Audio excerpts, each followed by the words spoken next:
লক্ষ্য যুৱ সবলীকৰণৰ জৰিয়তে আত্মনিৰ্ভৰ অসম গঢ়াৰ মুখ্যমন্ত্ৰীৰ আত্মনিৰ্ভৰ অসম অভিযান 2.0 শুভাৰম্ভণি।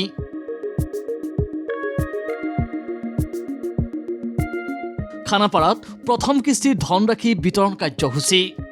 আত্মনিৰ্ভৰ অসম গঢ়ি তোলাৰ লক্ষ্যৰে মুখ্যমন্ত্ৰীৰ আত্মনিৰ্ভৰ অসম অভিযান 2.0 শুভাৰম্ভণি। খানাপাৰা জ্যোতি বিষ্ণু আন্তৰ্জাতিক কলা মন্দিৰত শুভাৰম্ভণি অনুষ্ঠান। সাধাৰণ আৰু বৃত্তিগত শাখাত প্ৰদান কৰা হয় প্ৰথম কিস্তিৰ ধনৰাশি। সাধাৰণ শাখাৰ 5,537 গৰাকী লোকলৈ আগবঢ়োৱা হয় 2 লাখকৈ টকা।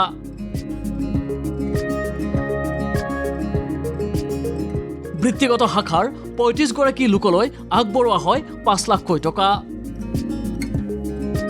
মুখ্যমন্ত্ৰী ডক্টৰ হিমন্ত বিশ্ব শৰ্মাই আনুষ্ঠানিকভাৱে প্ৰদান কৰে এই ধনৰাশি। অনুষ্ঠানত উপস্থিত থাকে উদ্যোগ মন্ত্ৰী বিমল বৰা, সাংসদ বিজলী কলিতা মেধিকে ধৰি অসম চৰকাৰৰ কেইবাগৰাকী মন্ত্ৰী বিধায়ক। CM-AAA 2.0 জৰিয়তে ৰাজ্যৰ 75,000 নিবনুৱা যুৱক যুৱতীক 2 লাখ টকাকৈ প্ৰদান কৰা হয় আৰ্থিক সাহায্য। তাৰ এক অংশ হিচাপে শনিবাৰে কামৰূপ আৰু কামৰূপ মহানগৰৰ সম্ভাৱ্য উদ্যোগলৈ প্ৰদান কৰা হয় এই আৰ্থিক সাহায্য। 2024 চনত শুভাৰম্ভ হৈছিল মুখ্যমন্ত্ৰীৰ আত্মনিৰ্ভৰ অসম অভিযানৰ। শিক্ষিত যুৱক যুৱতীক কৰ্মসংস্থাপন, আত্মনিৰ্ভৰ আৰু গ্ৰাম্য অৰ্থনীতিৰ পৰিকাঠামো মজবুত কৰাৰ উদ্দেশ্যৰে শুভাৰম্ভ কৰা এই অভিযানৰ দ্বিতীয় সংস্কৰণ মুকলি কৰি মুখ্যমন্ত্ৰীয়ে ক'লে এইদৰে। আপোনালোকে চাৰিওফালে পৰিৱেশ কেনেকুৱা তাক আজিকালি নিজে উপলব্ধি কৰিব পাৰে। যদি অসমীয়া ল'ৰা ছোৱালীয়ে মাৰ বান্ধি থিয় নহয়, অৰ্থনৈতিক ক্ষমতা যদি আমাৰ হাতত নাৰাখো, ৰাজনৈতিক ক্ষমতাও যাব, অৰ্থনৈতিক ক্ষমতাও যাব। আৰু সেইকাৰণে এই আঁচনিখনক অলপ দেশপ্ৰেমৰ দৃষ্টিভংগীৰেও আপোনালোকে চাব। অৰ্থনৈতিক উত্তৰণৰ ক্ষেত্ৰত এই অভিযানে যথেষ্ট উপকৃত কৰিব বুলি আশাবাদী মুখ্যমন্ত্ৰী ডক্টৰ হিমন্ত বিশ্ব শৰ্মা। আমাৰ অসমীয়া ল'ৰা ছোৱালীয়ে কাম নকৰাৰ বদনামৰ সুযোগ লৈ মানুহবিলাক আমাৰ অসমত আহিলে যে আমি কাম কৰিম নোযোৱা হ'ল।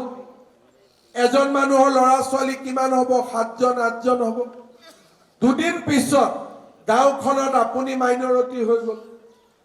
দুদিন পিছত নামঘৰৰ কাষতে আৰু কিবা পাতি ল'ব, মন্দিৰৰ কাষতে আৰু কিবা পাতি ল'ব। লাহে লাহে আমাৰ মাটি ভেটি নোহোৱা হ'ব। তেনেকুৱা কিমান জাগাত হ'ল? আজি অসমৰ 30% এৰিয়াৰ পৰা আমি উঠি গুচি আহিলোঁ। বৰাক উপত্যকা যদি বাদ দিওঁ, এতিয়া আমাৰ হাতত হাৰ্ডলি 50% জাগা আমাৰ হাতত আছে। কিয়? আমি কাম নকৰাৰ কাৰণে আমি উঠি উঠি আহি থাকিলোঁ। আমি বদলাব পাৰিম নে নোৱাৰিম? আমি যদি বদলাব নোৱাৰো, এদিন এইখন অসমত আমি কোনেও থাকিব নোৱাৰো। মুখ্যমন্ত্ৰীৰ ভাষণৰ মাজতেই পুনৰ স্থান পালে অচিনাকি লোকৰ প্ৰসংগই।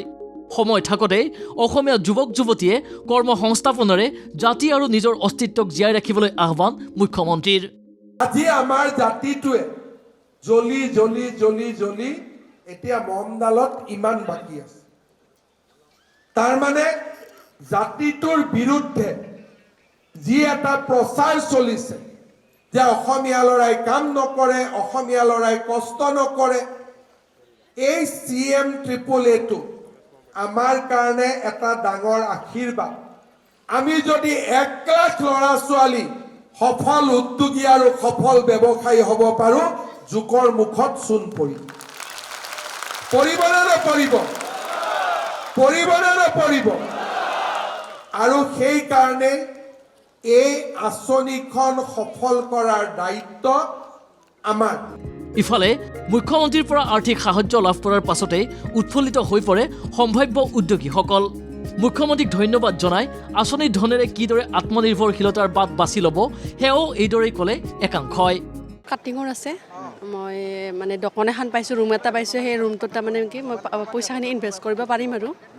6 মাইল জয়ানগৰ। 6 মাইল জয়ানগৰ। কি কাম কৰিম বুলি ভাবিছে? বিজনেছ দোকান আছে অলৰেডি, তাত মানে দোকান আছে? হাৰ্ডৱেৰ।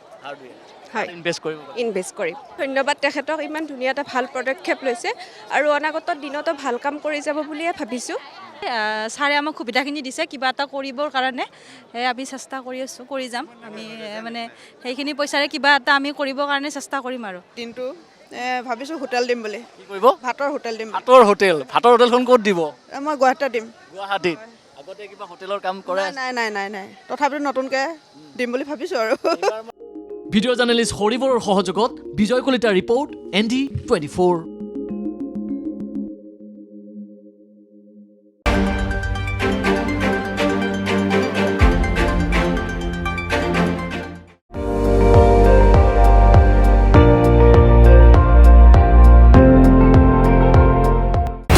আপুনি চাই আছে ND24 সৰ্বশ্ৰেষ্ঠ নহয় সৰ্বোত্তমৰ দৌৰ।